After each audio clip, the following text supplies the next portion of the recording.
Alrighty, welcome back, everybody. It is February 17th, episode 93 of the Leonis Support Monday, and we did get an update today in news, so we have some stuff to talk about. But before we get into all of that, figure catch up a little bit here. President's Day, so we had the day off today. I'm assuming you did too, but what's going on, JB? How you doing, man? I'm good. I did have the day off today, and the family is out of town, so I kind of had the house to myself. And it is literally an icy tundra outside in in New England here. We've got 40, 50 mile an hour winds outside, like Yep. literally can hear the gusts of wind.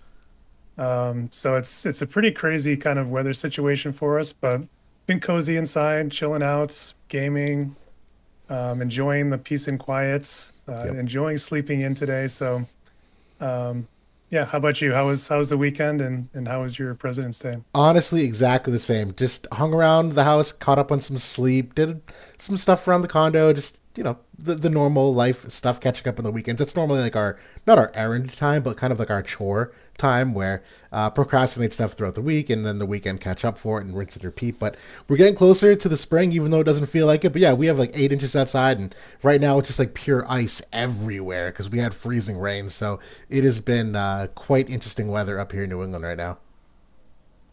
Yeah, I'm looking forward to spring here in a couple months, start to warm up a bit because it has been very, very cold. Most definitely, yeah. That's I'm an outdoor guy. And more than anything, it's the sunlight. I don't mind the cold or the snow per se, but the 4:30 p.m. sunset certainly not a great feeling. But on that more positive note, I guess we do have some really fun stuff to talk about today. We do have, just in terms of the topic lineup, we have Maevia being released this week, so we will talk about her.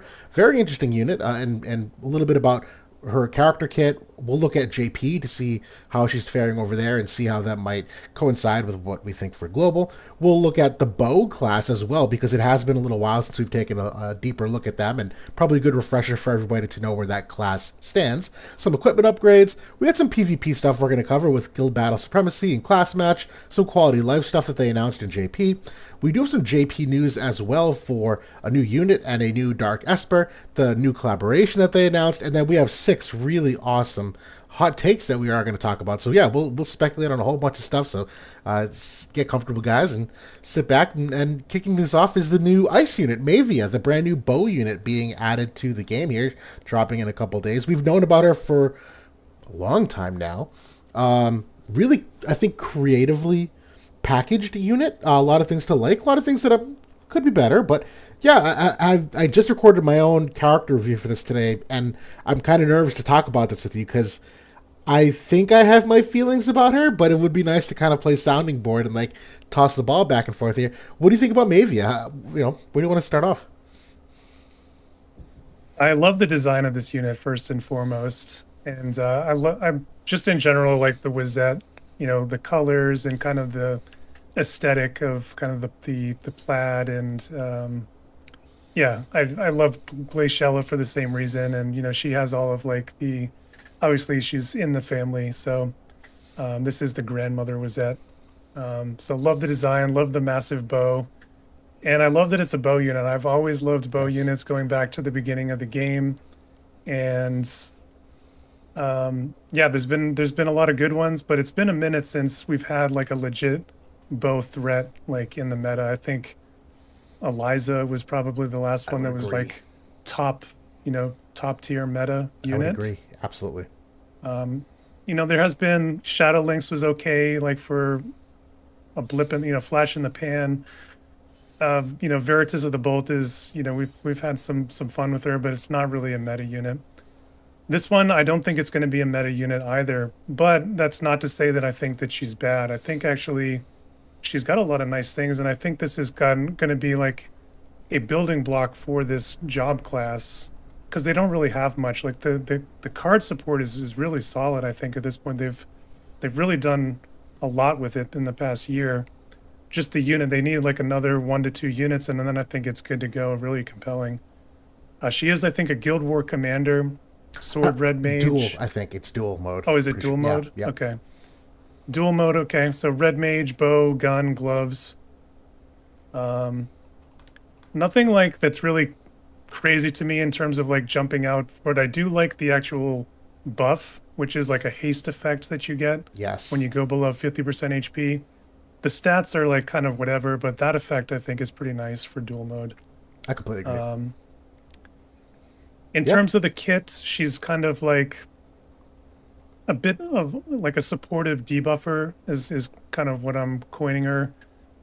She can give courage to a teammate along with a 20% magic reduction. So that pairs perfectly with Mont, and I think it's kind of designed to work that way, where she can kind of give that even to like Agrius or like, Yes. because I think at the like bottom line, I think this unit is going to work best with a tank. Like Yeah.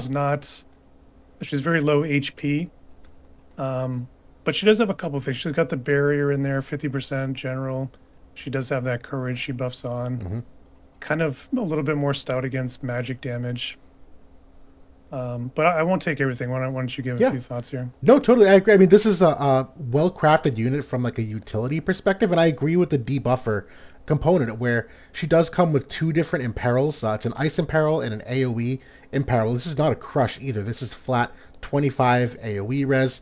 She does have, and I actually love the concept of this ability where, although mistranslated here on WOTV Calc, this ability halves the buff effectiveness of the enemies it hits. So if someone were to say get X, that's a great example, 30% magic res pen on an ability, now we'll only get 15%. So this is the same. I mean, it's just, there's a lot of power creep lately with people getting buffs mid-fight that I like the fact that she can kind of temper what they do. But I think the real big thing that people are going to like kind of have their eyes pop out, number one, is on this large diamond. It's not just the imperils, but it's a dispel of all the follow-ups, number one. It's a dispel of the buff that absorbs damage, so things like the Sottily teammate buff. Shureka has a buff that can absorb damage, but it's also the 50% to inflict frostbite, which a lot of people aren't that scared of because Gilgamesh is really the only other threat that has it. But this can absolutely turn your fight, and so many units are AP like reliant, AP regen reliant, that this will flip it so that it just immediately frostbites them. In addition to that, you do have a 30% missile imperil. Her limit break here is also a physical barrier break, dispel re-raise, and dispel protect 2.0. So I do agree with that, and she absolutely, I think, fits into, for me, kind of, I don't want to say glass cannon because I don't think she has the offensive oomph to kind of give the cannon, but it's good. I think it's still above average, and you still need to prepare for it. But I think the glass part of it is certainly there. And you alluded to that with the tank concept. I agree with that. A physical aura or a magical aura absolutely helps this unit because they don't have any kind of innate heal back. They don't have any kind of damage absorb. She does have a capability to give herself a heal back here on the passive ability, but you won't always have that on. And that's actually one of the things about this unit that I think people are going to struggle with. I think for the average player, I think this is a very difficult unit to use. Not only do I think in general our missile units kind of hit or miss for the average player because I think the range implications can trip some players up, where at least with her, she does kind of permanently have this range 2, and she will get another range +1 on her second buff. But one of the cool things about this unit, I'm going to quickly skip ahead for a second, her bow. One of the unique things about this missile type unit, a lot of people you've probably realized by now over the last 2 years, move -1 is pretty much tied to all of their most important passives. And Maevia is not one of those units. The move -1 is on her weapon. So this is again one of those things that I think for some people where like maybe use the Yoichi bow one map or maybe they use Platinum bow another map, they don't realize the difference, and then you throw into the fact that you have some, I don't want to say conflicting passives, but you have an agility passive, you have a heal back passive, you have the defense pen passive, which she does not have here. Now, although she does have defense pen on an ability here, do you want that on the... So I think that when you kind of like add all that up, I think that this is a very, very good unit. And I think for anyone trying to like take out Shureka, which is basically everyone, this unit does bring some value. But I get the feeling that some people might need a little more tweaking to like get the AI right, and the same thing like this courage buff here. This has some conflicts with the unit that's already buffed courage. So like if she has a unit like Gilgamesh next to her who has a self courage, I don't know how this ability is exactly going to work. Is she not going to buff him at all because he already has courage in effect, and now she does something weird with the AI with a different buff instead? So I think there's some like stuff that I still need to work out with her, but no doubt, very solid unit. Yeah, that point I'm not sure about if she'll actually use the buff if somebody has courage. I'm going to say probably not. But Right, I would agree with that. if she buffs Gilgamesh before he's used his own courage, he won't then use that, which I believe that is tied into his follow-up Exactly. ability, which Right. which is a big problem. So that I agree. This is kind of there is some finagling that you kind of need to know what you're doing in certain interactions to get the most out of her. But on the same token, I think that she's got a lot of really nice passives that you can kind of Absolutely. tailor her to what you're trying to do. I do like that heal back to kind of give her a little bit more survivability. She's got quite nice agility right out of the box, so I don't think that you automatically need to go to the agility passive in her case. I think she can get up into like, the high like, maybe 115 to 120 area, even without that. So she's pretty speedy. So you can go for the defense pen, or you could go for self-sacrifice, or for that unit pen. I don't know if this is like a multi-heal back like Pains or like Durans. I know that most of them that they've been putting in recently have been, but I'm not 100% I positive hers is. I think it's just the one based on. Oh, I can't. Where it's here somewhere, but I think it's only one based off of what I saw wording wise. But we've seen this be wrong before. Okay.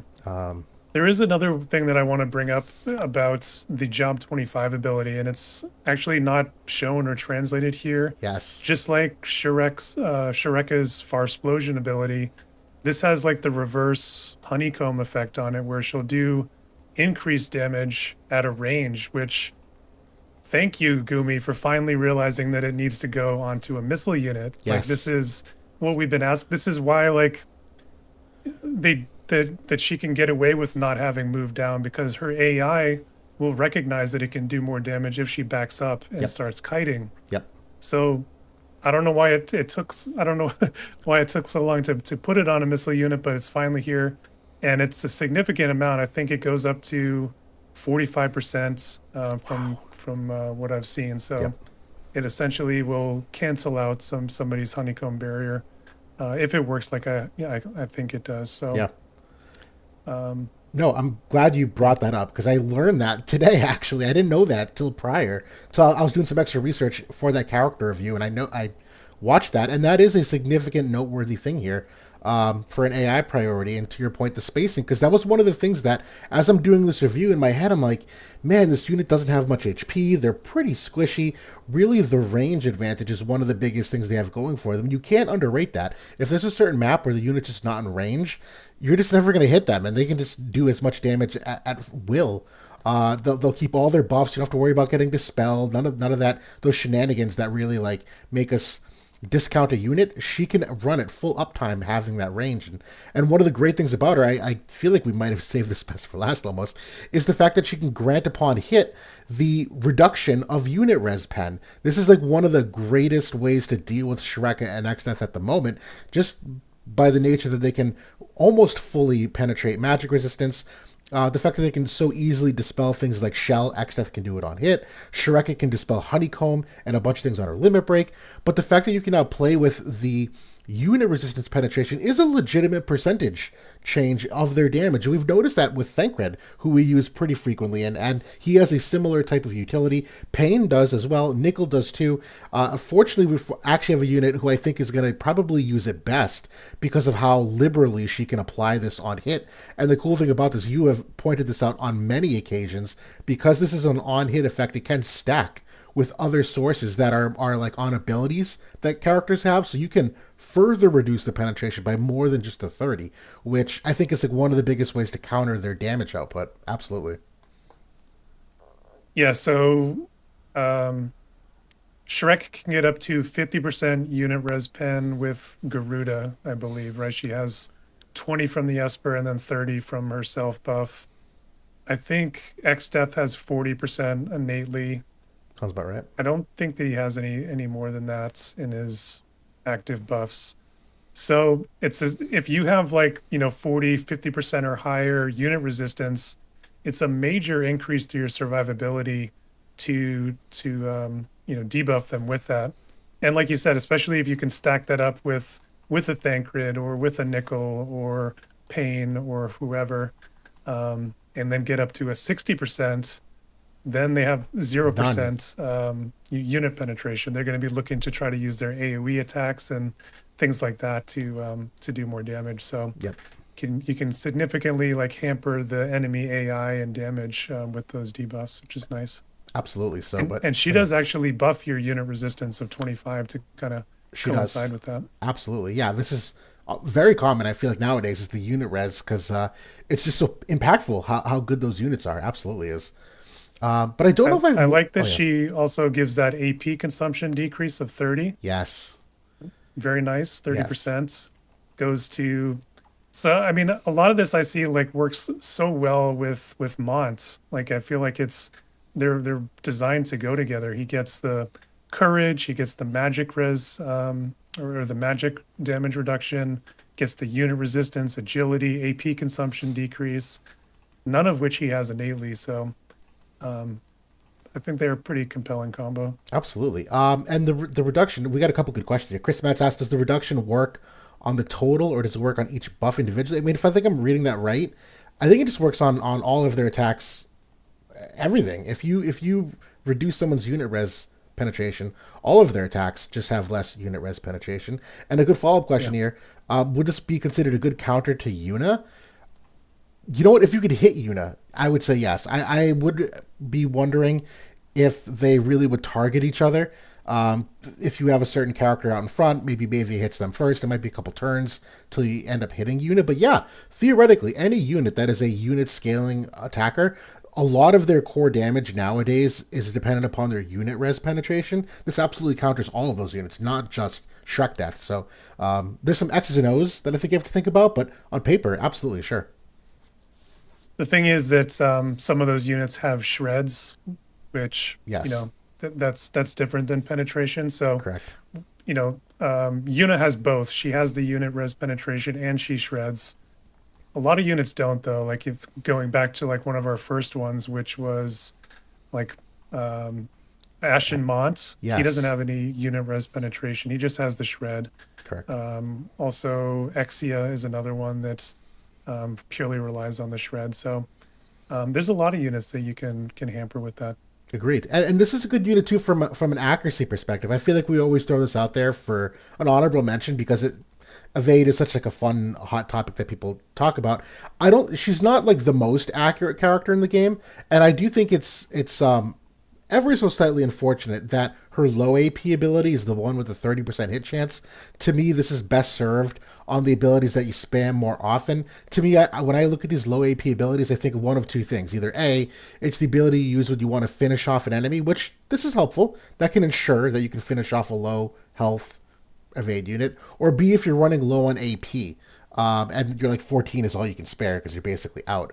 I don't think there's really any other reliable accuracy increases or guaranteed hits within the kit. So you really are building this unit with all of that external accuracy, which is again one of those things where like maybe makes it a more complex build for the average player if they're trying to hit evade and they don't have this self-contained accuracy within them that some of these units do. But on paper, mathematically, she's in a really good spot, particularly because it's on her main passive here. And I feel like an honorable mention on that stat in particular. Definitely, and she is very above average for Way the above average. accuracy. Yeah. And Bo has some of the best accuracy cards in the game. They have multiple luck cards, multiple accuracy cards that they have access to. You can bring out even like the Yuichi bow, which has high accuracy, or the rune bow. Um, the problem I think with the rune bow has been the hate down aspect from like a buffing perspective. So that's something that you need to keep in mind when you use that. Yes. Oh, But the Yoichi bow. Yes. yes, I agree with but that. aside from that, she can definitely be built to be hyper accurate. The one like unfortunate thing for ranged units is they don't necessarily have the luxury of hitting from the side or the back like a lot of other units to kind of get that Yep. surprise hit in at the end. So you do have to like kind of go all out sometimes, but I don't think it'll be overly difficult with this unit. No, I agree. And we'll actually pivot here. It's a good segue to the vision cards to talk about Bow as a class, and then we can circle back to the JP stats. But an honorable mention, you mentioned Rune Bow, and I bet you there's like half the audience scratching their head being like, I don't know what bow that is. The Rune Bow is like kind of like one of those like best kept like hyper competitive secrets because it's got a whopping 39% accuracy on the aim build. I think this is like the highest accuracy you can get on a piece of equipment in the game. And although maybe like power creep wise, maybe her own weapon or others might be more advantageous for like some of the unique effects. I don't know if they are. I don't know if her bow is a significant like power creep upgrade to something like the rune bow. You're still getting, I'm missing out on the human killer per se, but the rest is comparative enough that yeah, if you need that accuracy from somewhere, this is such a cool weapon to like throw in there. Yeah, I think the most compelling use case for her own bow is when you're going to want to play around with the movement, Correct. and which isn't, for her where she can get +3 range. That can be important for smaller maps, especially where you don't want her to get baited easily, Yep. because you want her to use both of her buffs. They're both very strong buffs. Absolutely so. But yeah, the vision card snapshot here. Yeah, okay. I have been sharing all the time. Phew. I had a moment where I didn't know if I was sharing my screen.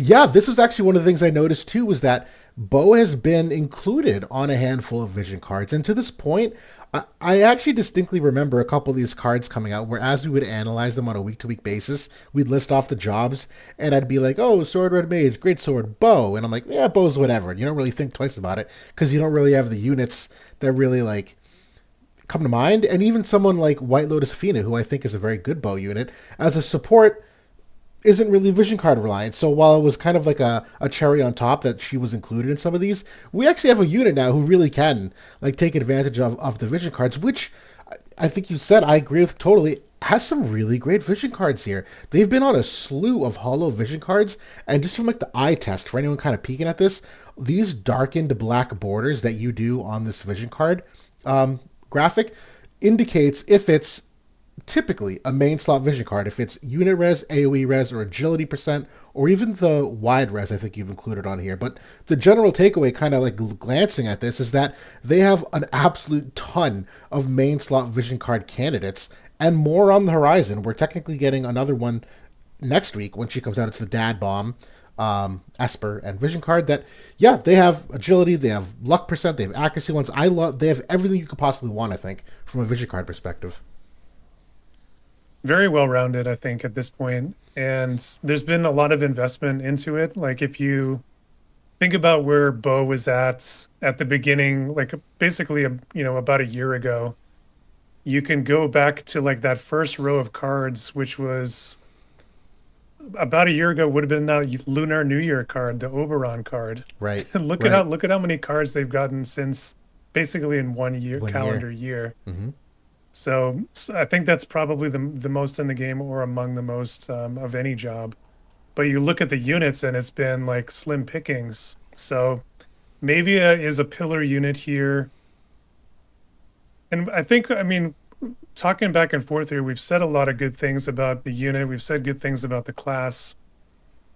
What is your thoughts in terms of like, is this, you know, I guess we're gonna go to that in the hot take. So Yeah. let's not Actually, answer that just I yet. do want to pause though because there's a good convo going on here in the discussion comment section. Chris asked, "Would you run a TMR ability with her?" And someone responded that she's typically a Bell's unit that Bo needs AP.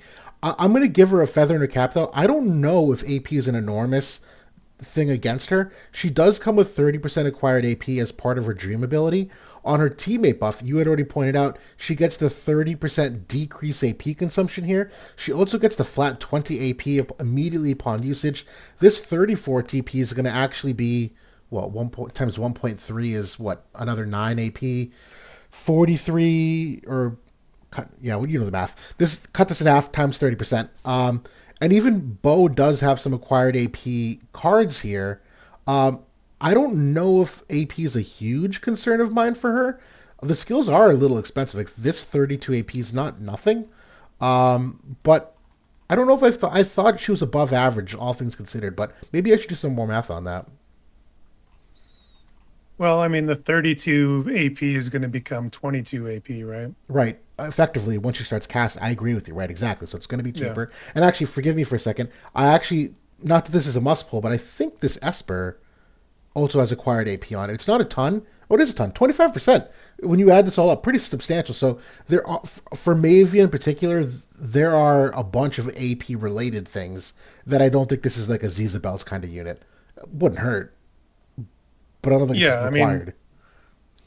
I don't think it's going to be required. No, No. I haven't heard. Yeah, I haven't seen that be much of an issue from the JP stuff that I've watched. If she gets baited, then probably could be. But I think if she's getting that AP consumption buff online, then I'm not worried about that. Totally agreed with you. But yeah, we'll keep going here. I know we wanted to take a brief pause to look at her on the JP side of the game, and this is actually one of the things that I feel like Global would use her better. We often feel this way sometimes about when we look at the JP builds, and there's reasons why we build differently, and oftentimes it's by the nature that they actually don't have the same mock window that we have. I think they have a much shortened mock window than we do, so they don't necessarily get to do the same research. But when I was doing this, my favorite or my favorite teams of hers, I do as a jumping off point look at like JP to see what some of her best teams are. But actually, even before we get to that, let me just hone in on the pick rate, because this is typically a really good spot too to kind of get an indication of the adoption rate. And her peak when she first started coming out was 8%, which is not nothing. I mean, that's not great. I mean, Riku and Venera, though, I think you would say are great units. They were roughly at the same pick rate, but it has seemingly diminished a little bit, and the downward trend here could be slightly concerning. But when she first came out, I know a lot of us kind of like eye popped, and we were like, "Wow, this is like the X Death, the Shrek Death Killer." And to your point, an A plus partner for Mont, but I don't think they're using her that way, and I feel like she could be better. And I think I'm gonna make that statement just based off of what I saw here for teams. They just really seem to be using mono ice by and large, and just hawking that at enemies. And again, it's not an enormous sample size. You're talking only what on average 15 teams here in the top 10. But they do skew very mono ice heavy. It's really only this third option down that you finally get a Mont oriented team. But you'll see this trend even if you start going back a little bit. They're really just keeping her within the ice element, which, again, not terribly unsurprising if you also consider that the Dad Bomb Vision card comes with the 35 ice attack. So I think that's part of the reason in terms of like lining up a perfect party. But I don't think they're leveraging the Mont synergy that I think really kind of like tickles the theory crafting brain. Yeah, I mean, especially when I've seen like the play rates of the Shrek Death team over there, which has been pretty high. Pretty I high. would think that it would be, I think maybe just a lot of people didn't really pull her. I don't know. She is coming kind of right on the heels of Final Fantasy V. So, but yeah, that I think though that like if you do look at the Gilgamesh pairing in particular, I do think that is one of the most compelling. Yes. I mean, obviously being able to very quickly launch his follow up from a long range before another team is ready is something we've already done with other bow units, and it works great.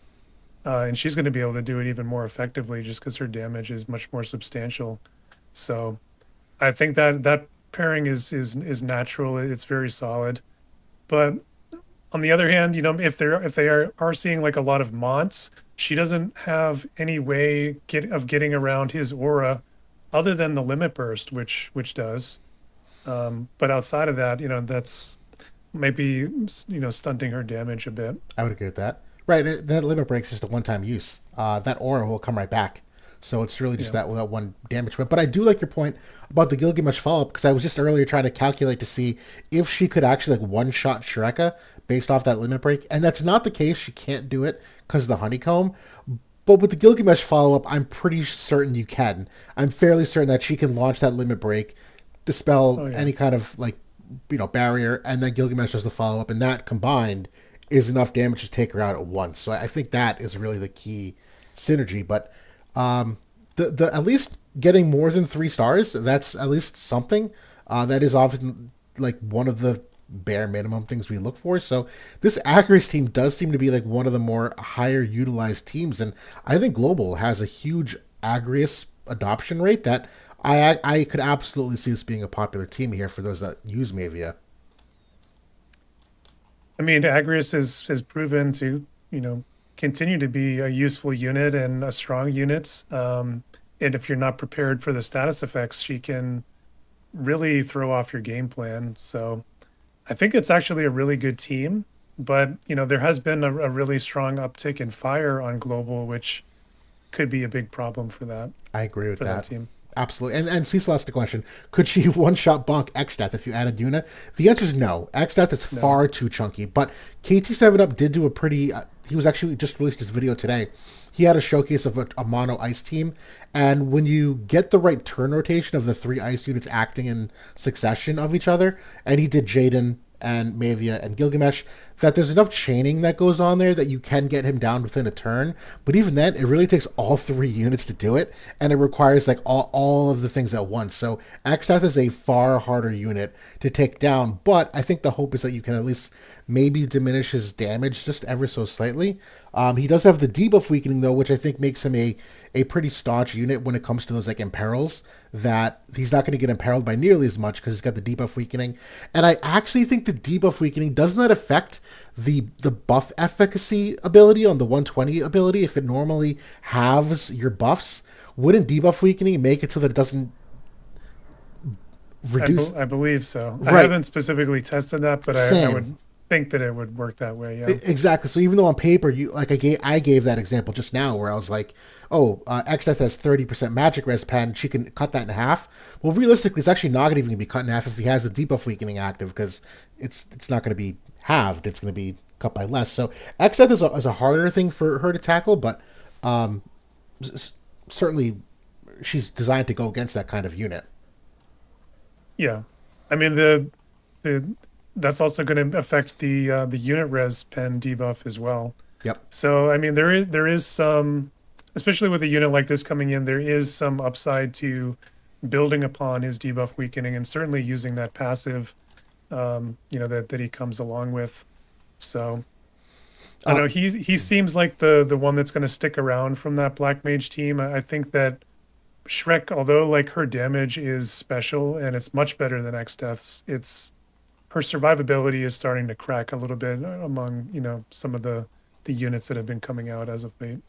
And one honorable mention I do think is noteworthy for that X-Death matchup is the fact that her limit break dispels re-raise. I think if you can dispel before it's sealed, because she's a ranged unit, if you can dispel X-Death re-raise, I think that's a significant handcuff to him, because I have noticed that when he does re-raise, not only does he get, the normal CT that a lot of these units do, but he re-raises with a significant amount of health. Where is the amount?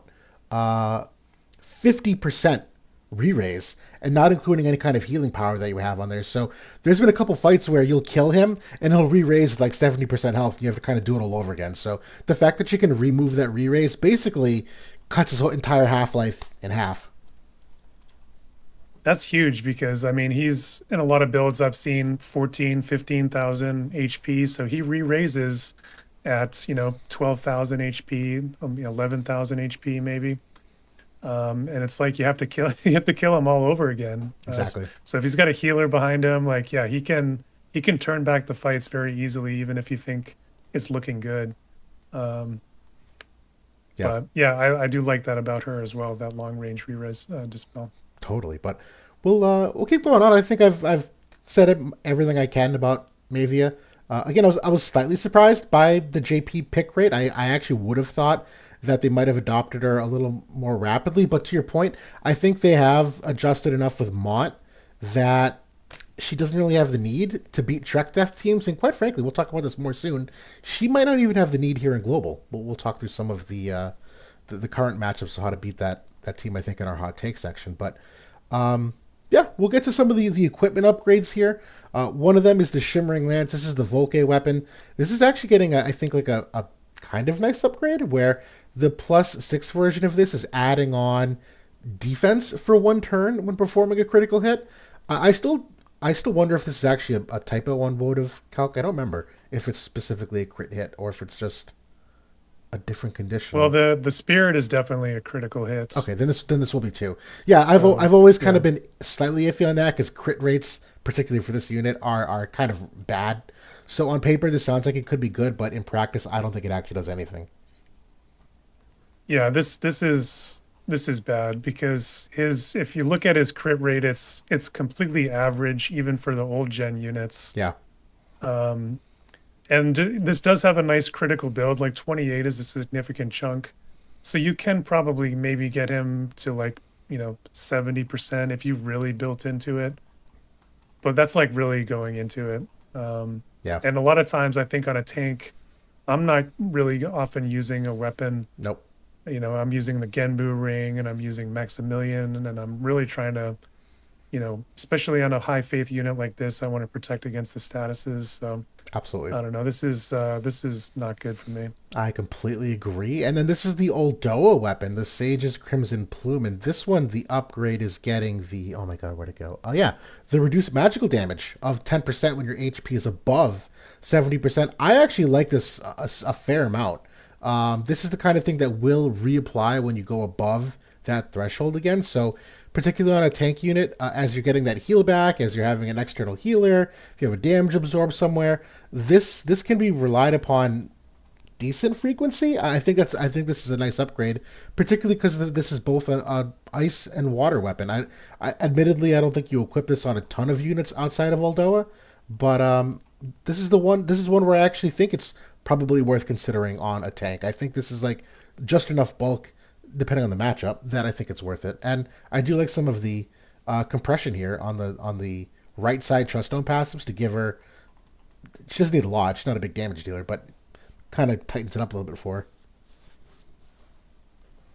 I like this one quite a bit. I think that the other effects were already very nice with the AoE res, the magic res pen, and the 15 healing power especially is Mm-hmm. great on a unit like Oldoa who has absorption and a heal back and stuff like that. So it directly contributes to her survivability in multiple ways. Um, if we ever get to a point where like CT nullification is like all over the place and like the wizard rod is no longer really all that effective, then this could be actually kind of nice on someone like Exia. Yeah. All of these effects would be nice to have on her too. So Yep. that was something I was thinking about. But right now, just the wizard rod's hard to take off of somebody that can use it. Totally agreed. Absolutely. But no, that's what we have for equipment upgrades. There's no other like MA2s or MA3s or limit break upgrades quite yet coming this week. But we do have some PvP related things. One of them is that Guild War Supremacy has been announced. That came back pretty quick. I feel like it was kind of just yesterday we had our last Guild War Supremacy, but we did have a lot of limited Guild Wars for a while, and we are not switching maps. It's going to maintain this map.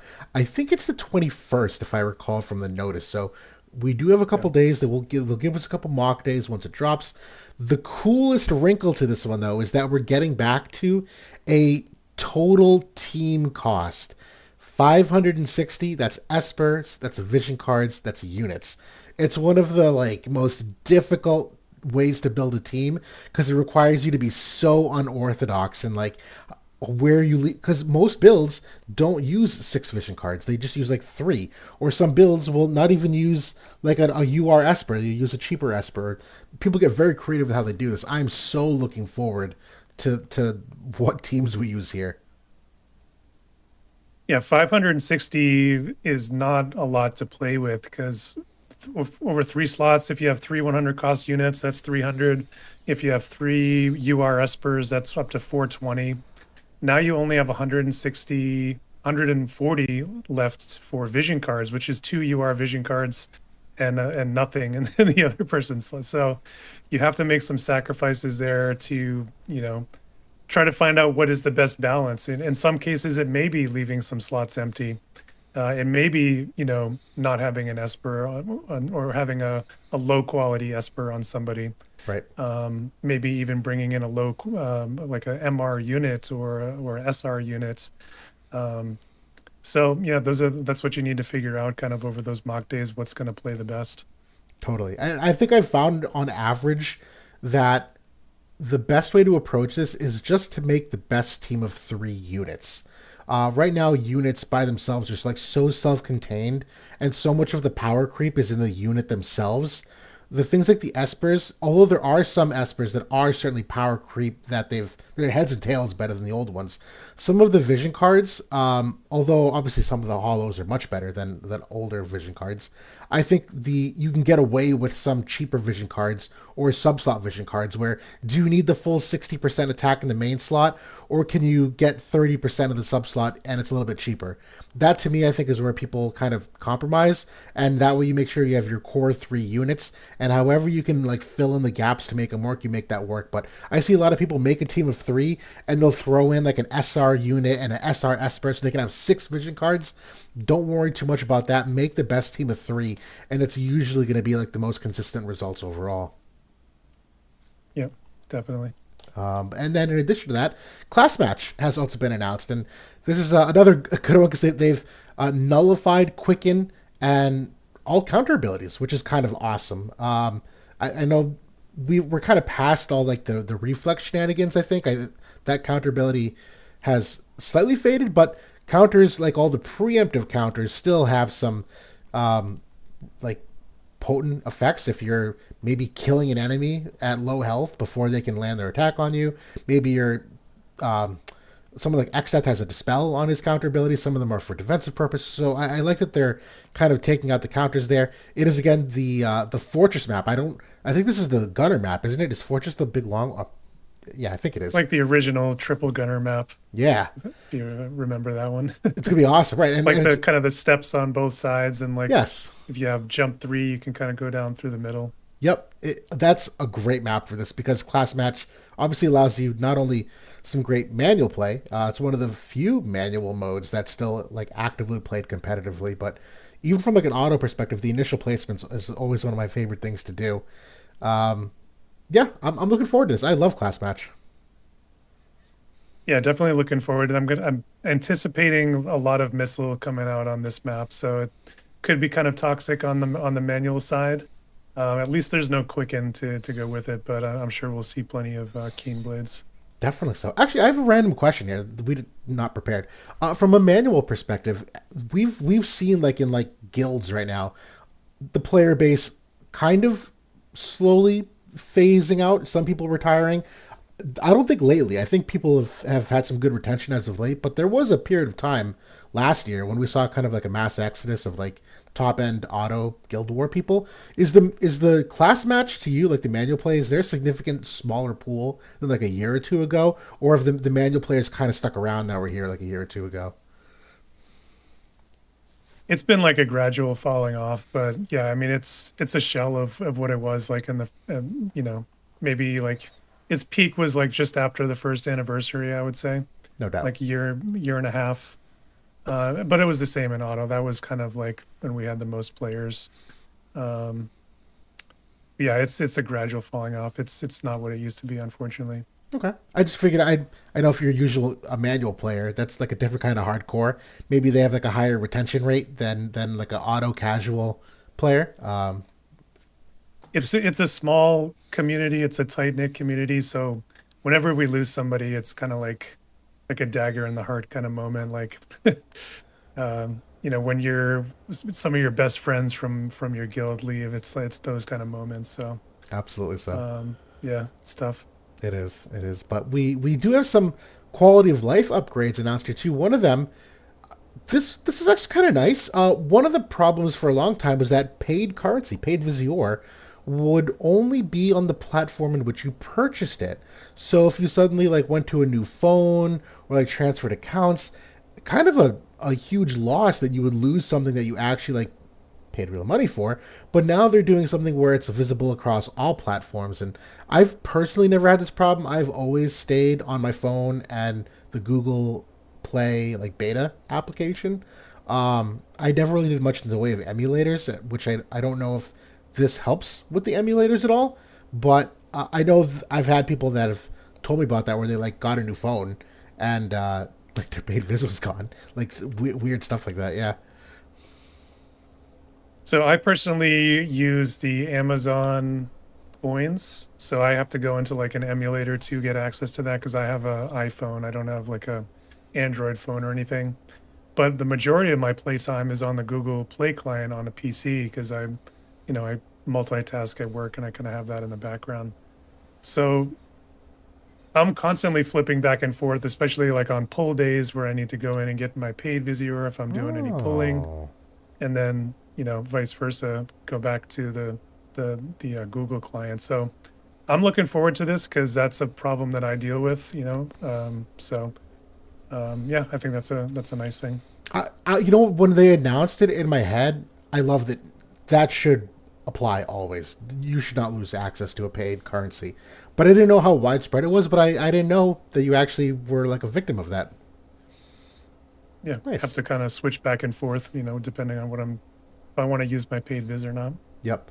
No, totally. And then we're not getting it now, but I actually figured honorable mention to a future JP quality of life announcement. I saw Umbra, not Umbra, yeah, Umbra, announces that they're adding a new sort filter on the vision cards at some point in the future here, where when right now the job-based vision card system, as we all know, it's gotten better, but still a little bit clunky to the average player that's not really like memorized and really knows them very well. But right now in the menu, or in the future in the menu, when you have your party of three and you like click in a vision card, it brings them all up. You can sort them by how many units in your current party are on that card. So the idea is that if you have a party of three, it's going to put all the cards that have all three units at the top of the filter, and then it's going to have all the cards that have two of the three units, and vice versa if you're going like 5 units or 4 units. So I love that feature. We've always wanted something similar to that, just to easily like cut out the chuff of like all the vision cards that don't apply whatsoever. But now you can at least have a visual that shows you the cards that have most of the units on them. So I think it's a great one. I don't know how much more you could do than that other than like a complete filter overhaul. Yeah, I'm looking forward to that one. Justin, if you still listen, if you're out there, another thing we've been asking for forever is for times like this during Trials of Reckoning or during like Arena or whatever, the bonus units should float to the top or Yes. have a filter that you can easily click to, get rid of everything except for what's bonus. And it should list the percentage of the bonus because they right there on the filtering screen. You shouldn't have to go back and click on the information window to find that. But yeah, we've been needing that for vision cards and units because a lot of times some of the older stuff will be bonus and it will be high percentage bonus that you can pull in, especially for Trials of Reckoning. So yeah, implement that please as the next quality of life. Couldn't agree more. I think we had that as one of our top 5 when we did our year-end review back in January, and that's still true today. Yeah. Absolutely. But then that's really it for like the stuff coming out this week.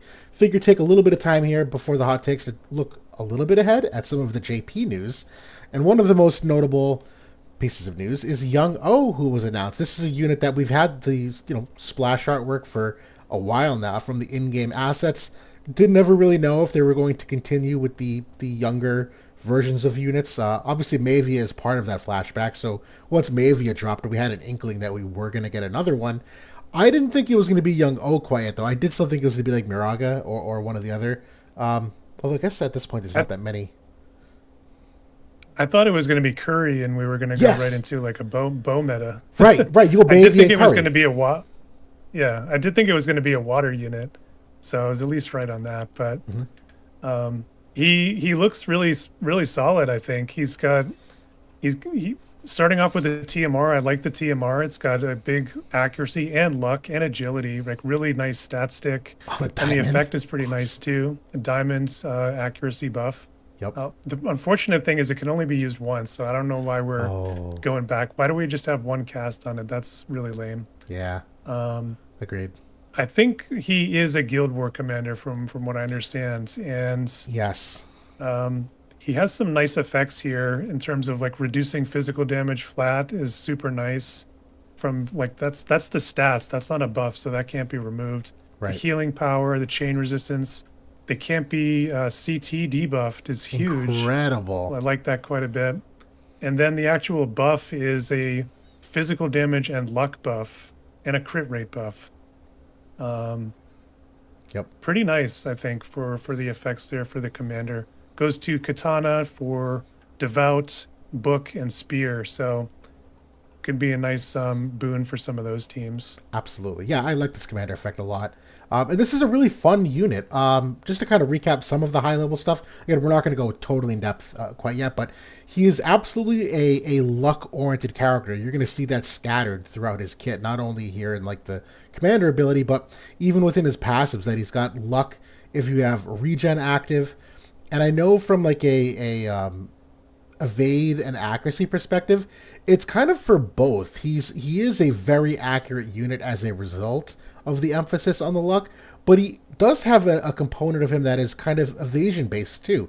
You can clearly see that in one of the passives here, where he does have an evade rate up passive, but even something on the samurai, I think people kind of sleep on the this evade rate buff still with the AoE res. This is a tougher buff because it does repeat, so you have to kind of tune your team chart properly.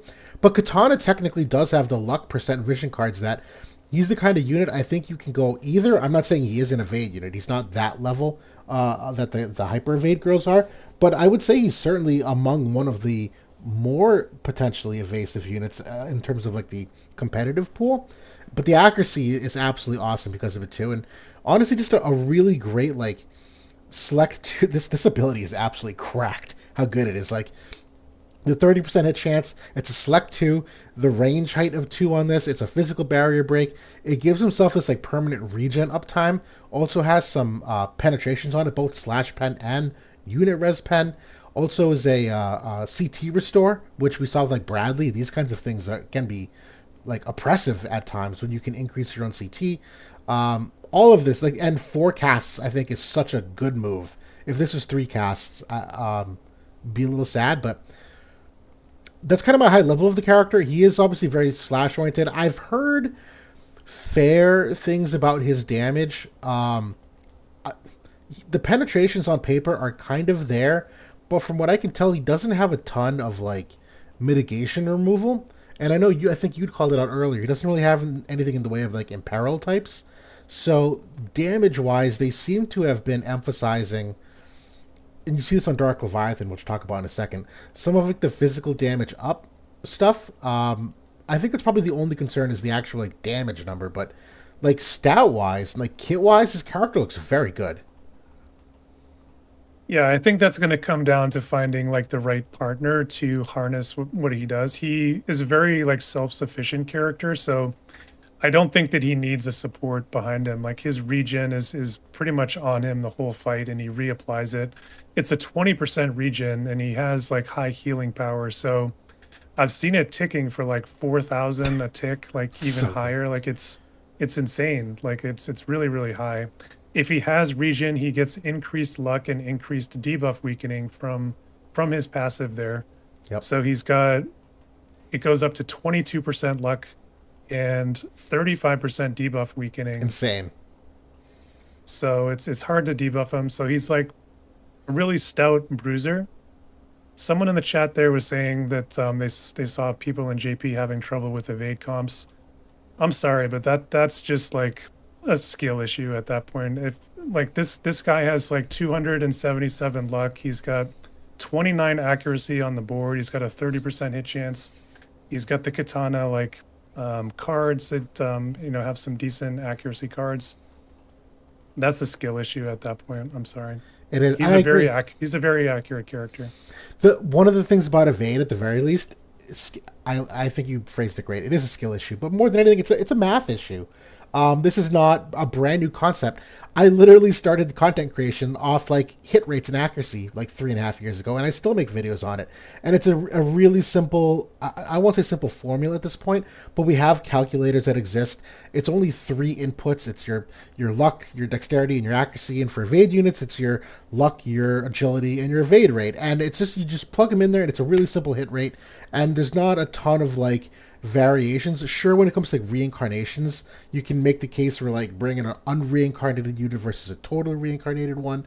But at the end of the day, too, it's like just making sure that your trust stones are good. Are they using luck trust stone passives? That should be like a given at this point, that you're using luck on the left side and a luck 10% as a trust stone passive. We've pointed out that you have to roll certain stats on the trust stones. We have like more luck vision cards than ever for units to like increase their accuracy by in a handful of these classes, that it is definitely like a math thing. Yeah. And I mean, it kind of goes to the developers too, because it's kind of a black hole in terms of what your true hit rate and true Yes. evasion rate is in the game. And Yes. that's a long-standing issue. And unfortunately, the developers haven't made it easy for the, casual players, to really get a good understanding of that. I agree You with really that. have to be hardcore and know the mechanics behind it to have a good grapple on it. So yeah, that's a long-standing problem. I completely agree. Yeah, that's one of the biggest quality of life upgrades we keep asking for too. It would really just be as simple as like another box on the stat screen. It should auto calculate the net hit rate or the net evade rate so that you don't have to do any of this math. The math's, again, if you know the equation, it's not complex, and we have spreadsheets that are publicly available to do it. But for a mobile game, the less time you have to use your computer, the better. Which is why for all of these quality of life upgrades, like the bonus filtering for the vision cards, I don't want to have to sit on my computer and like go look back and forth between like the announcement and like what they have, or have to like write stuff down to Yeah. know to go get those vision cards. It's the same idea. The less time on the computer, the better your in-game experiences. And tangent, the evasion and accuracy rate is part of that. But yeah, back to Getting you. back to getting Oh back to yeah, him though, I think he's a pretty solid unit. Like I don't think like he's like the greatest thing ever, but I think he's a huge upgrade for water. Like yeah. we haven't had like a great water character since June, and Katana. He's gonna fit nicely in Katana. There's good units in there, um, and maybe could be like even more useful on global. Like we said, there has been an uptick in fire play. Gilgamesh has been a popular pick among Huge. the top end, especially. Yep. So Resnick we've known is much more adopted in global than over in JP. So could be even more of a need for him here. And Dark Leviathan that comes with him is a special Let's talk about kind it. of card in Esper. This is exceptional. Yeah, it's another AoE res for water and earth. Again, the concept behind this is that this pairing protects the water units. Oh, what were you Oh, gonna say? Brad in the chat, I did forget Exia. She is a great Oh, unit. That yes. was not a, we haven't had a great water unit since Exia. You know, though, I thought you were talking to me in physical damage. Because I think that part is true. Because True. we had like water veritas, and we had nickel, and we had Exia, but I think like water physical damage unit, it was Joom and Eld. Unfortunately, we love Eld, but he's kind of fallen off entirely, even with the upgrade. So I think True. for me, when I think of Young O, I do want to think of physical partners that can go with him, and there's not a ton. And water to this point has the least amount of units of any elements in the game. They're lagging behind a couple compared to most. Yeah. No, totally. But yeah, this vision card again, it protects water units from any kind of lightning counterplay by the fact that you can throw earth in there. It's a second of its kind. They do have Dark Siren. I think, right? Dark Siren is the other water and earth combo. Yes. This one gives you AoE res. It gives you a 2 agility, 23 luck on it. It also gives you the 10% physical damage up to the element, which is why I kind of thought you were referring to water physical damage units, because Exi is not going to benefit from something like this. The 20% HP is certainly great for just general survivability. This card, though, I do like a lot. And although there are some Earth units that will benefit, I know Sadali is kind of like the de facto best at the moment, but you could still make a case for Ashen Mott and Riku and some of these others. I don't know if you would build it this way, but you might try to wrinkle in Riku in an O team. I don't know if you would, but I'll have to think about that more. I mean, Katana and Dagger have a pretty decent There's overlap. some, yeah, I think that Katana and Knights have a pretty compelling overlap as well. I think Mons, like if he comes in and gets a nice upgrade, that could be I think it's even today. I think it'll be nice, but if he gets a good upgrade, it could be really compelling. hmm Um, Katana and Glove, not as much there, I don't think, but I don't know. You could maybe find a card or two. yeah, Um, but yeah, I think you can combine this with Dark Siren, and you have two pretty nice main slot cards already. absolutely. And I'll let you talk about the Esper because this Esper is special. This is a hot take, the best Esper uh, ever, or at least in recent memory. Yeah, Correct take. yeah, Yeah, I honestly, I think this is the best Esper we've seen since Odin. because you have everything here. You have good speed, it's 18. You have a useful status resistance and disable, and one that's, difficult to cover sometimes. Yep. You have incredible nodes here with reaction block 35, 20% unit resistance for a physical unit, 22 accuracy, healing power, and the 25 human killer. So yeah, this is a must-have Esper. It's exceptional. It is, and you can build out that lightning resistance to bring it back to 0, so it will not be weak to lightning if you had the full SP nodes. This to me is how I'd probably build this Esper. Yep. I think you probably forego the lightning nodes, but then again, lightning's not all that impressive, so you probably could just go free ball it without the lightning res and go slash attack instead. Yeah, this is exceptional. Yeah, so I think that this is one of those times where the Dark Esper is going to be worth the cost of it, because they are expensive to pull. They're hard to get, Yeah. but you are getting like a cornerstone Esper and a nice card with it. Absolutely. So this is definitely like in the must pull territory for many units. Again, espers don't always make the difference, but this is one that I think there's enough. You're getting it in every direction, in the modifier, the accuracy, the unit pen, the reaction block, the bulk, healing power. Awesome stuff. Yep. And I think especially if you're someone who didn't pull Sildra Yes. for like another like really nice accurate physical Esper, and you're pretty much at that point just relying on Odin. This gives you another, comparable to even better option than Odin that you can put on a second damage dealer. Nope. Absolutely so. Um, the only other thing, oh, JP news. We got the announcement that Final Fantasy IX, the collab, was going to be announced as a rerun. Now we don't have any details yet, but it does look like multiple new units have been alluded to, not just one new unit. And as part of that, likely multiple vision cards. Normally, every unit gets their own. We do have a damn near positive hunch that Kuja is going to be one of the units.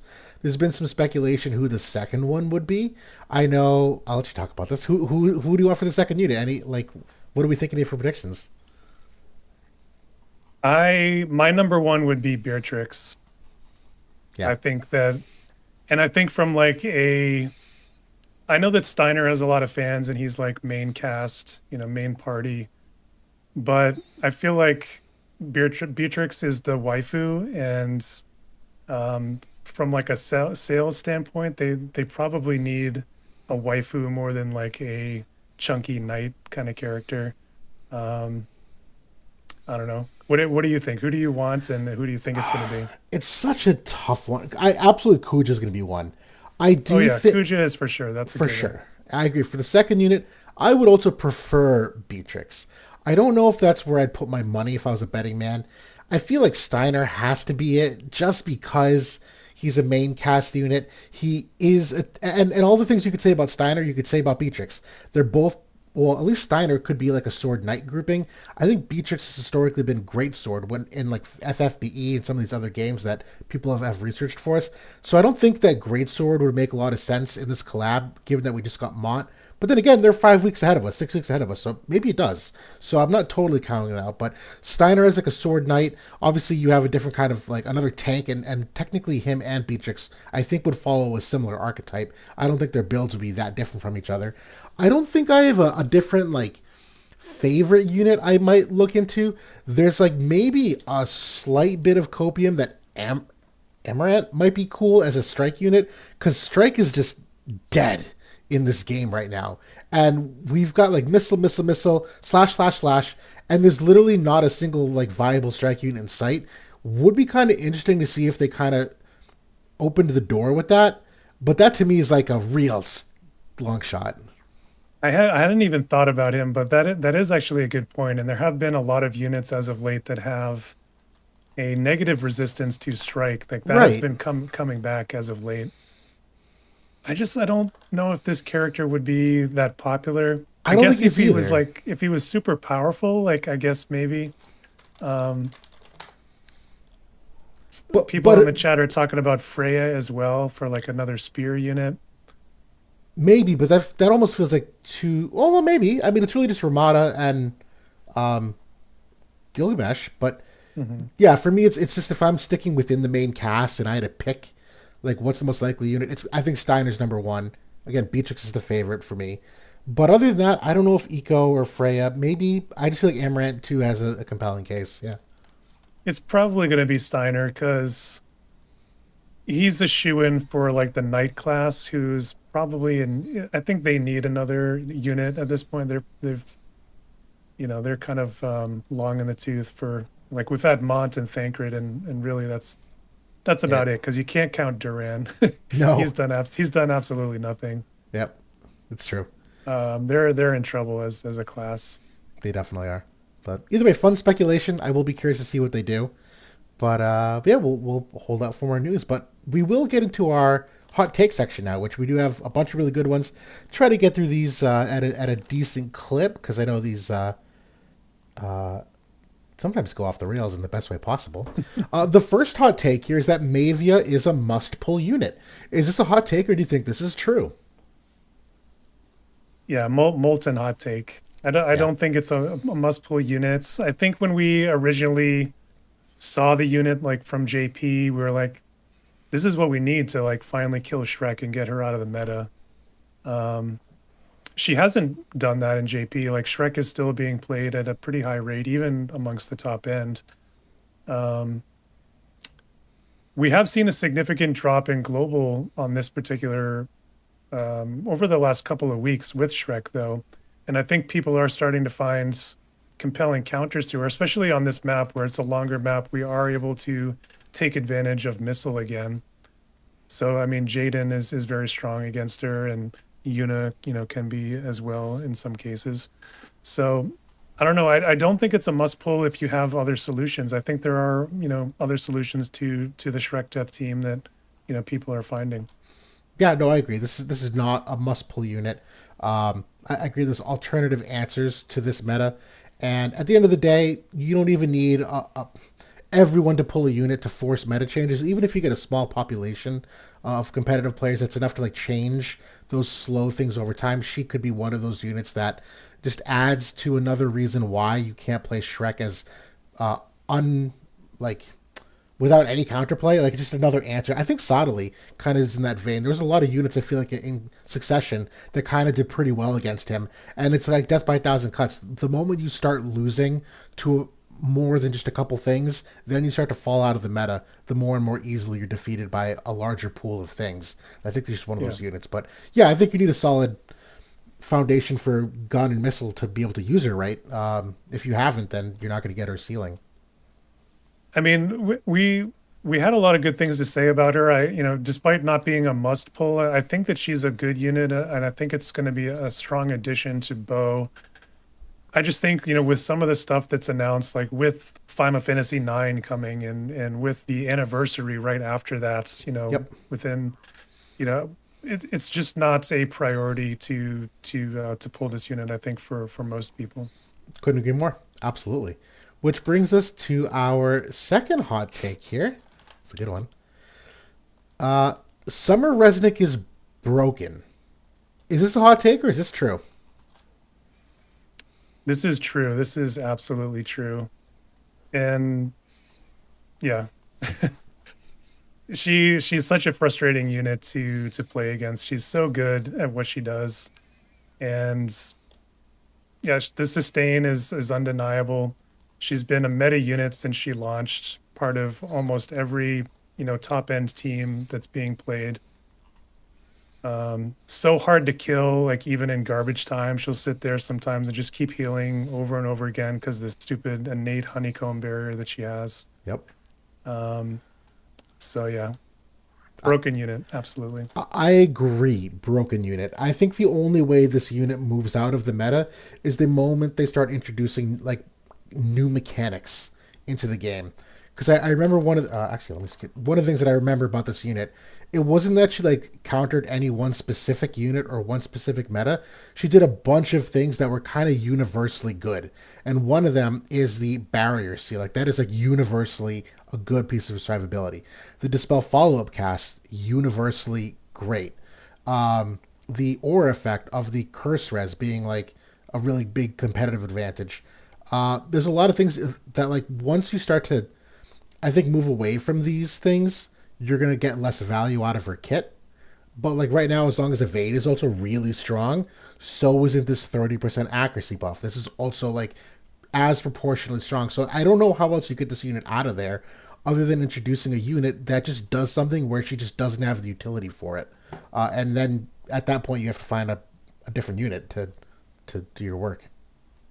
We need a water bow unit. That's Yes. what we need Yeah, I don't even. to, Yeah, yeah. yeah, I'd have to that can really. dispel honeycombs or has like the reverse honeycomb damage effect. Honeycomb in peril. Honeycomb. Yeah.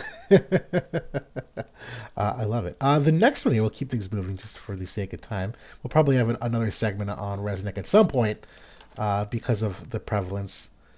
And to be fair, I'm not like not necessarily complaining like I am, but I'm not because she's actually been, I think, more helpful than hurtful. I know we've had a lot of builds that have been the benefactors of her, so Yeah. we've been just as lucky to have her. But for anyone that doesn't have her, my God, you're like starting in the hole. I mean, when you think about like the the cost to build her, because she doesn't require reincarnations, you know. She was a limited time unit, so there was that. But I mean, it's hard to complain with like the bang for the buck that you've gotten out of that unit. But at the same time, it just gets a little bit tiring that literally like 75% of teams she's there. Yep, totally, totally. The next hot take here: the dark element is in dire need of a modern permanent pool unit. Is this a hot take or is this true? I think this is another true one. I think that Dark has really had a rough time basically since Vivi came out. And I think we're finally starting to get some momentum going for the element. And I think that started one with Seifer, like that was a quality unit. Unfortunately, it just didn't really he was a victim, I think, of team building when, when he came out, didn't have a lot of great options other than like the cloud pairing, which was pretty decent. But we've gotten Veritas, Pain, and X-Death here in a pretty short window. So I think, yeah, if we can add on like another new permanent pool unit, maybe people can start playing that element a little bit more effectively. Absolutely. Yeah, I totally agree with the shout out to moderately apathetic in the chat. This is basically his suggestion. I know the initial hot take was that they needed a support in particular. I don't think that's the case, but they absolutely need a permanent pool unit. If you're looking at these units, the last true permanent pool unit is Dark Fina. I know technically like Bronwell, but I'm talking like 100 cost units. Dark Fina being the last permanent pool dark unit is absolutely insane. That the rest of these are just like limited collabs, which by the nature of them, A, means that they're not widely adopted by everybody, but B, means that they're on average harder to reincarnate slowly over time because you're limited to the mind spheres in that period in which they ran. But yeah, they absolutely need a permanent pull unit, and they're noticeably lagging behind, particularly the light counterparts. Where again, if you bring up Dark Fina as like the benchmark of like going back in time, Stern Wing of Destiny came out a little bit after she did, but in that time, Light has also had Helen of the Black Rose, Lotus Mage Fina, Hero King Mon, and technically. I mean, you have other 70 cost options here, so I don't want to include them. I want to keep it apples to apples. But yeah, Light's gotten, I would say, like more valuable permanent pull units, and all the other elements certainly have. Like, no doubt they have, and so Dark is way behind. Absolutely. And I think a little bit of that is to make, I mean, Dark was really the premier element, I'd say, out of all of the elements for a very long time. Yeah. And that, I mean, especially like during the third anniversary where we had Sephiroth, who was like a transcendent unit, and he lasted for a very long time, got boosted by Raph and so, and then Vivi came and, that was very strong for a long time. So I feel like the part of it is just kind of making up for that. Totally agreed. Absolutely. The next one here, I thought this is an interesting one. This one's one of mine. War of the Visions, and I didn't want to get into the numbers of this. This is more just conceptually. War of the Visions is about to experience a big revenue dip. Do you think this is true, or do you think it's a hot take? Do you have any thoughts on like the revenue trends or anything that you've seen?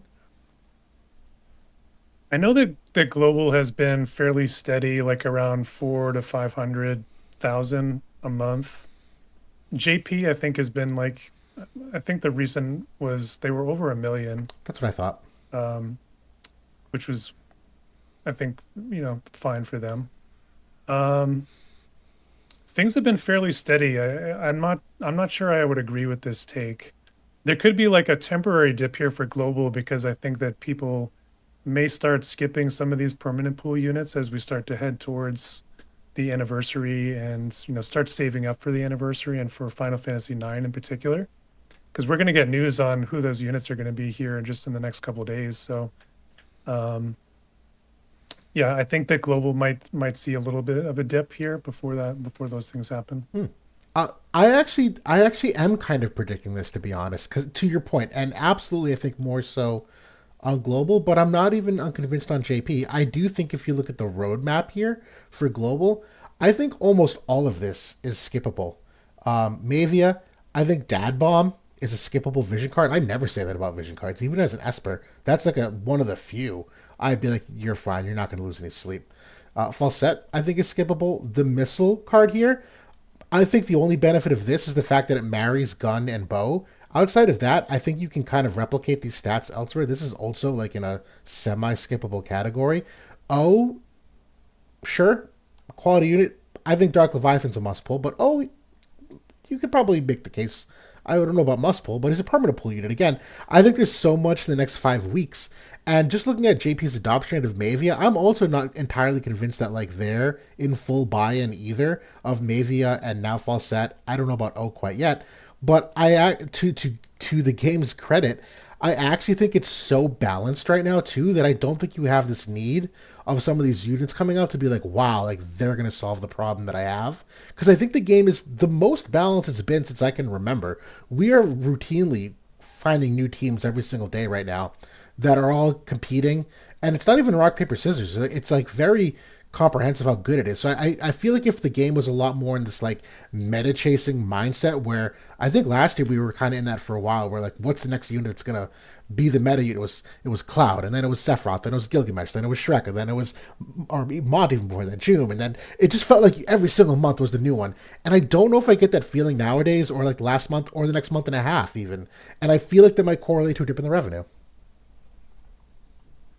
I think, yeah, I agree. I agree with you that the PvP has felt really, really good here over the last couple of months.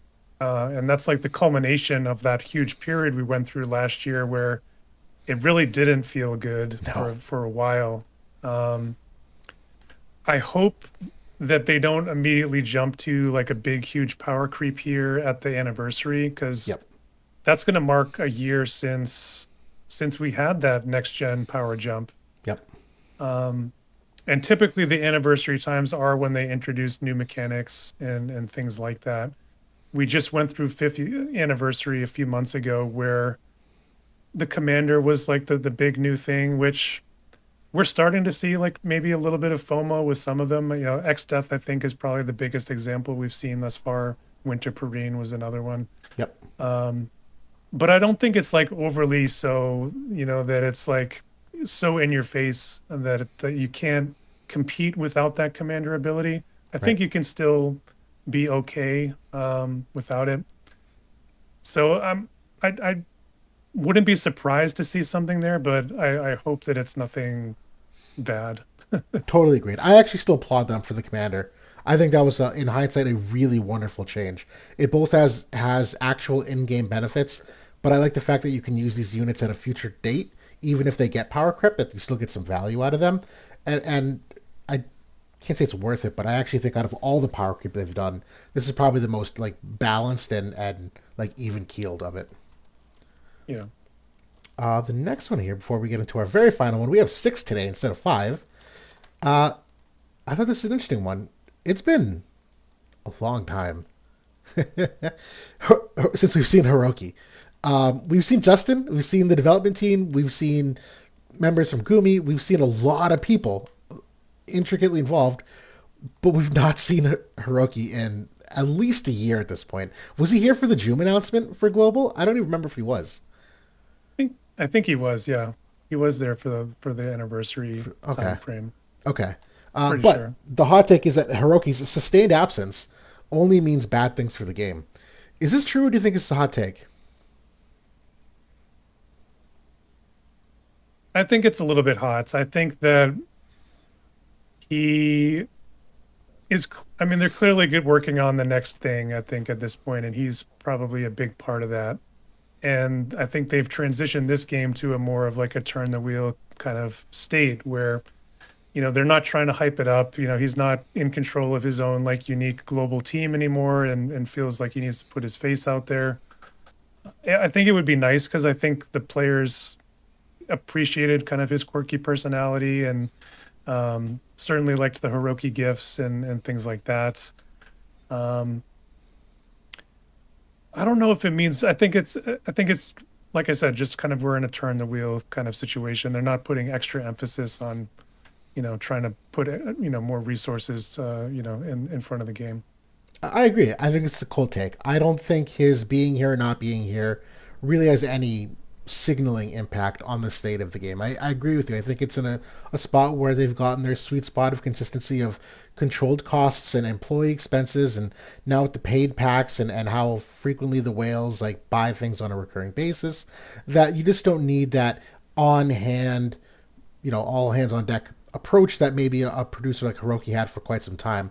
I admit I do think it does still mean something from a signaling perspective. I know when it comes to games like Final Fantasy XIV, Yoshi P is like a celebrity that he has so much fan attachment to him that he moves the game himself. I even know games like Overwatch, like Jeff Kaplan was like famously like one of those guys that you just like dedicated yourself to the game because they were almost like the face of it of sorts.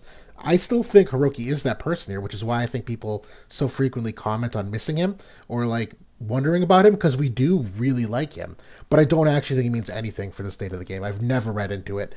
I think it's purely just a business decision of where he's spending time. I know that I saw like on the main cord maybe a day or a couple of days ago, Justin popped in on the main cord, and the people were asking him about Hiroki, and he said Hiroki's still around, but I think they're just not prioritizing doing like the promotional social media and YouTube and streaming kind of stuff with Yep. those resources. And personally, I think, like I said, I think they're working on what's going to come next, because I mean, like it or not, this game is winding down. It's not lasting for forever. Right. So Right. they know that. Yep. No, totally. They're definitely the contingency plan is in the works. I do still have hopes though about this game going into 2026. I think we got some legs still. Yeah. I think so. I think people are generally fairly happy with how things have been going over the past, 6, 7 months. And especially over, since the fifth anniversary, I think they've been doing the right things. I think that if they continue to do it like that, and don't have another third anniversary, transcendent system that completely turns everyone off, then I think they can keep this going for a bit. I agree totally. Which brings us to the last hot take, and I'm going to paste the full paragraph here because I actually think this is some good stuff to talk about. This is from Winsill, who is a uh, very common viewer. Sorry guys, I'm having trouble here. Oh, there. Oh my god, I have a bar that can scroll it. There we go. My god. Okay. All right. Paragraph time. Let me get some water real quick. Hold on. I'm kidding. JP devs mentioned that older units were too far behind new gen units, so they will give them something to help them keep up, which was the MA3s. So far, though, it seems like we are back to looking at MA3s and saying, yeah, it's nice, but won't move the needle, which effectively makes them pointless. The TLDR, right now, they're really only good for giving us 50 viz per quest completion. Are MA3s kind of a swing and a miss in terms of what we hoped versus what they may have communicated versus what they could have been? We haven't really talked much about MA3s, and while we recap them, but we haven't really talked much about the concept of them. Is this true or is this false? Have the MA3s been good? I think that for if people have the expectation that units from, year 2, year 3 are going to be played in the top metas, just get that thought out of you. It's not going to happen. It's never going to happen.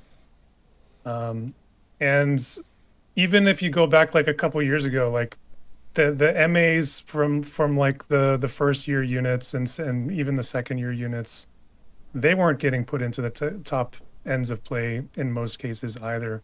It was only really like the diamonds and the roughs, like the Skahals or maybe Knight of Ruin Stern. There was like a couple of examples you could point to, but by and large, like the updates to the units have really never kept up with the current generation.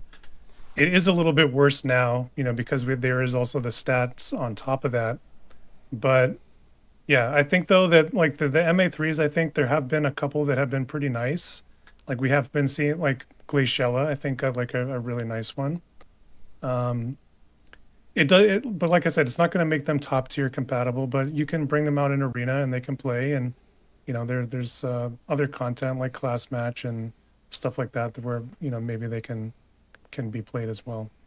Yeah, no, totally. I don't know how I feel about this because I do agree. MA3s on average don't move the needle. I don't think they're necessarily supposed to, but I know that we're at the point too where there's just been character power creep now with sequential abilities and 5 abilities in one buff and new mechanics in the game like Protect and Shell 2.0 and some of that stuff. And they've integrated some of that new gen tech into the older stuff.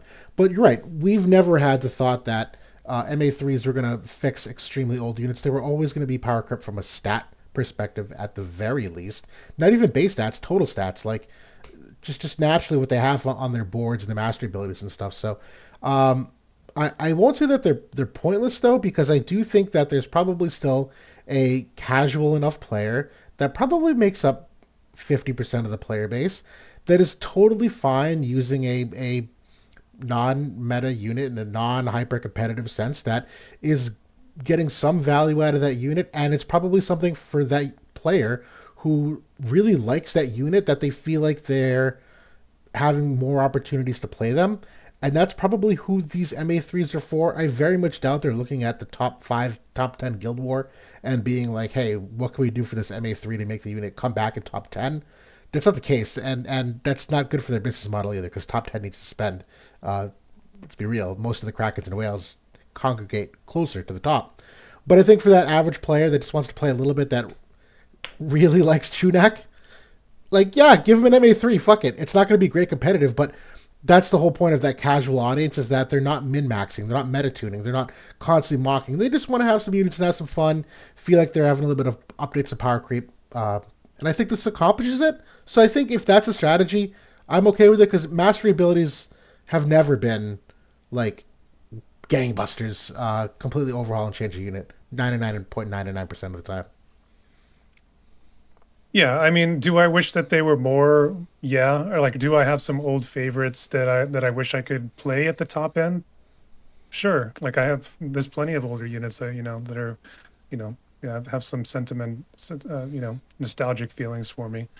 But I think that we can point to like the tier list last week, where for the first time in a long time we have had some older units come back onto the list, but then also um, increase their tier because of recent upgrades, including MA3s. Let me bring that up. Yeah. Glaciella was one of them. Resnick the Hoppy was another one. Lena was one. Yeah. So, yeah, I think we'll continue to see that, especially as some of the more recent units, like maybe from last year, start to get some of those upgrades. So I don't think it's like been a complete flop. No, the only flop has been the game mode. Locking them to a game mode is absolutely a flop. Yes. That needs to change. Not a fan of that. Yeah. But yeah, I think it's because we talked about this for a while. When the anniversary first hit, we were like, floored that 99% of the units were just not playable, even the ones that came out 6 months ago, and that felt terrible. Unfortunately, I think enough time has passed that I think we just are past it. I don't think there's any hope of going back. Yeah. Enough time has elapsed. I mean, we were asking for that for so long because of the limited pool of units that were viable.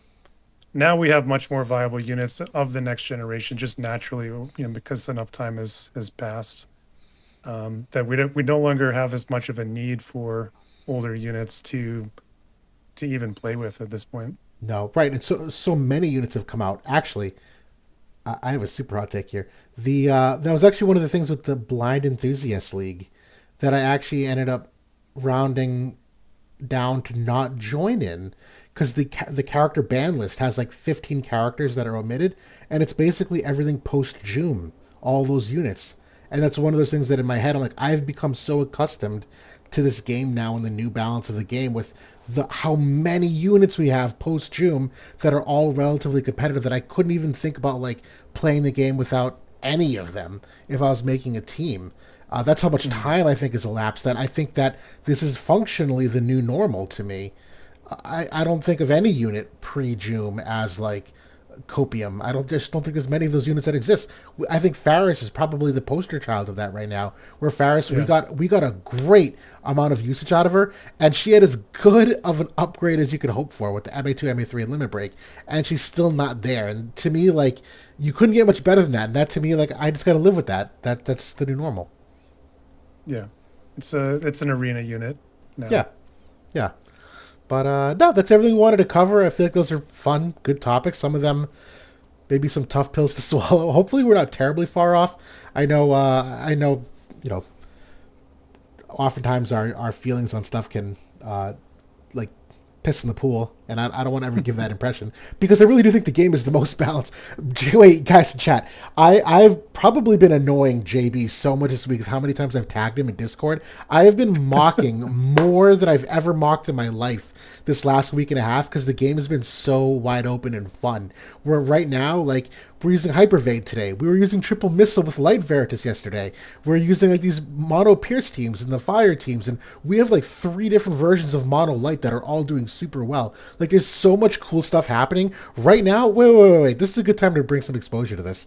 Right now, in like top end Guild War, the Chocoboss. Wait. Can I get on the soapbox? We're not that late over time. Can I publicly applaud Chocoboss for how cool their defenses have been this last week? This is so cool to see them change up the variation of what they've been walling, where they have like this Riku Agrius wall. They went with a mono greatsword team the day before with Joom. We were just talking about this like weeks ago. Like, is Joom ever going to come back? Bam! There's the unit in the number 1 ranked guild on a wall for a day.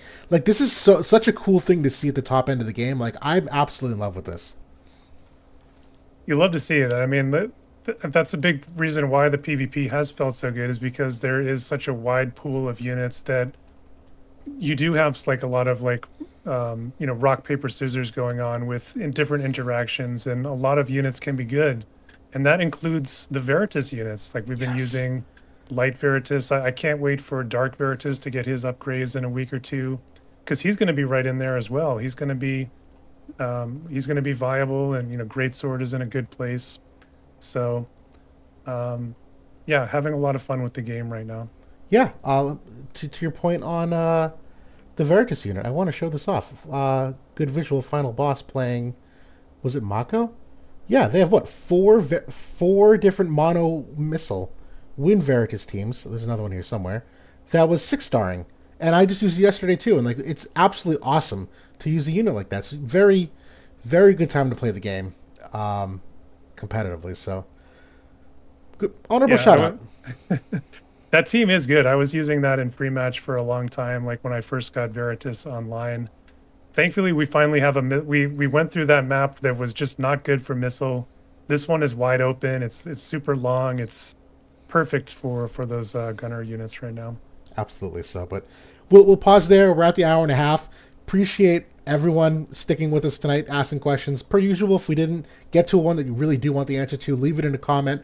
DM us on Discord, wherever you can get in contact. We'll always take these suggestions, but appreciate the time tonight. Good luck pulling for Maevia in a couple days for those of you that are. Make sure you finish Trials of Reckoning today and tomorrow. It's a short week. We have maintenance, so it's ending early. Do not forget to finish your Trial of Reckoning, guys. Yeah, tomorrow night it's going to be ending early, so get your boss runs in. Make sure you get that accessory, because it's actually a pretty decent one, even if it is niche. Absolutely.